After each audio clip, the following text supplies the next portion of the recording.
Alright, what is up YouTube? So today I'm going to be bringing you guys these top 5 decks of the September 2020 format.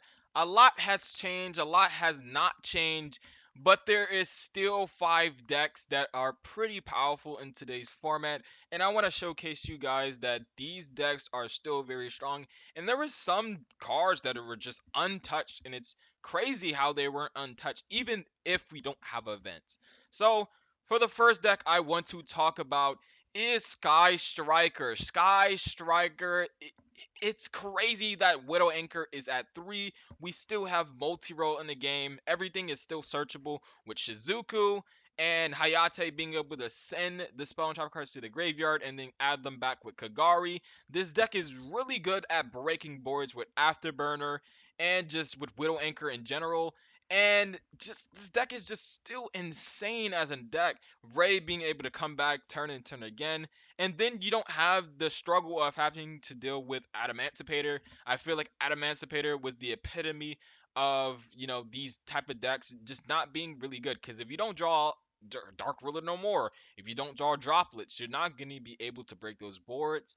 And similarly with Infernobles and Rockets, they're as strong, but they weren't as much as having Appaloosa for 4 or Savage or Herald, and then like Unicorn Spin with IP Masquerena, and then on top of that maybe a Dragon Buster. Like this deck has more of a chance to break boards with Afterburners, Widow Anchors than it has been before.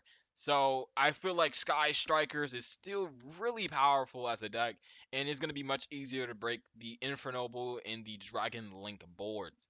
So for the next deck I want to talk about in this video is Salamangreat. Salamangreat also was struggling to break the Adamancipator board, and with Adamancipator being able to break the Salamangreat board really easily.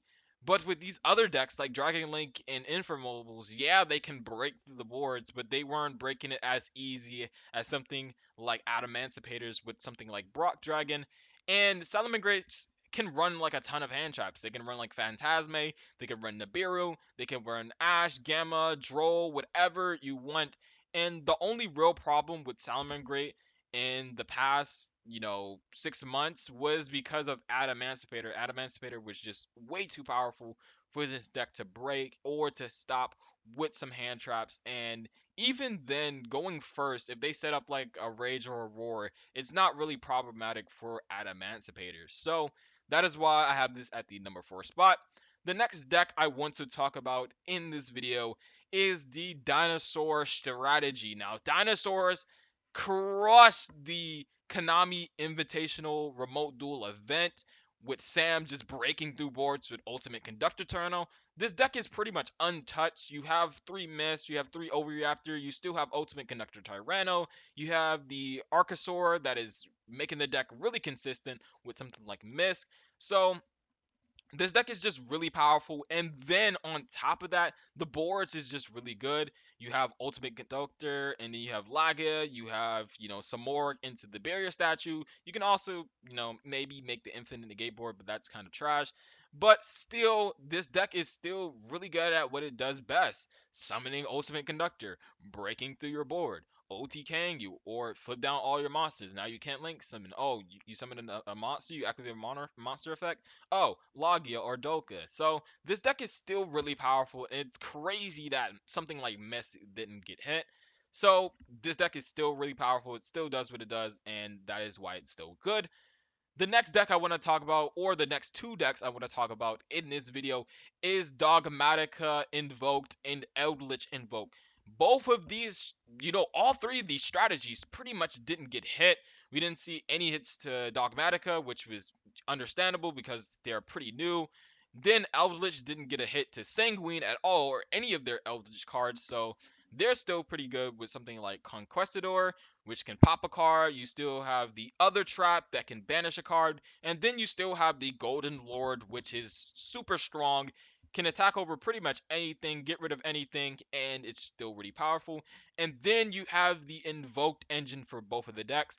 The Invoke is just still a really good engine in both of these strategies since you don't really need your normal summon. You can just make Merkaba and stuff like that. But with Dogmatica and Eldritch, you have different things. You have the Ecclesia and you have the other monster that can just, disrupt your opponent. And then on top of that, you have the Shaddoll stuff, which makes Winda, and then you can stop them from special summoning. But on the other hand, you have the grindier version of the deck, which is Eldritch Invoke, that can, pretty much, recycle through its trap cards, summon Eldritch the Golden Lord time and time again. So you still have these super good grind decks that activate trap cards. So they're better than something like Altergeist and, Guru. But yeah, that is it for my number two spot. I'm getting on to the number one.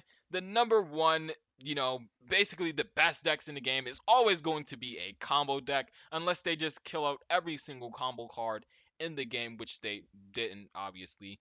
And that is going to be Rockets and Infernables. Now, a lot of people in the community now are talking which is better, either Dragon Lake or Infernables. We knew Infernables weren't going to get hit at all because they're a pretty new archetype. But with Rockets, LP just didn't get hit on the ban list, and that is pretty crazy.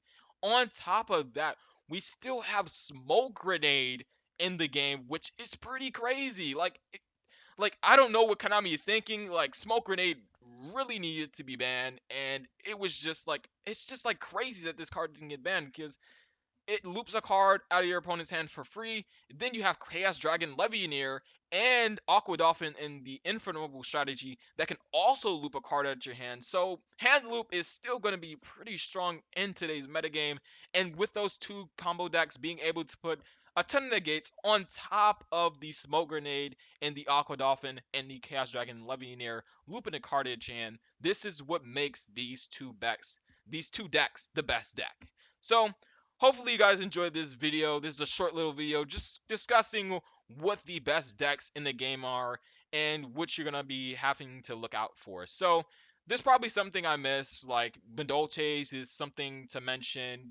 There's other stuff like Mermel.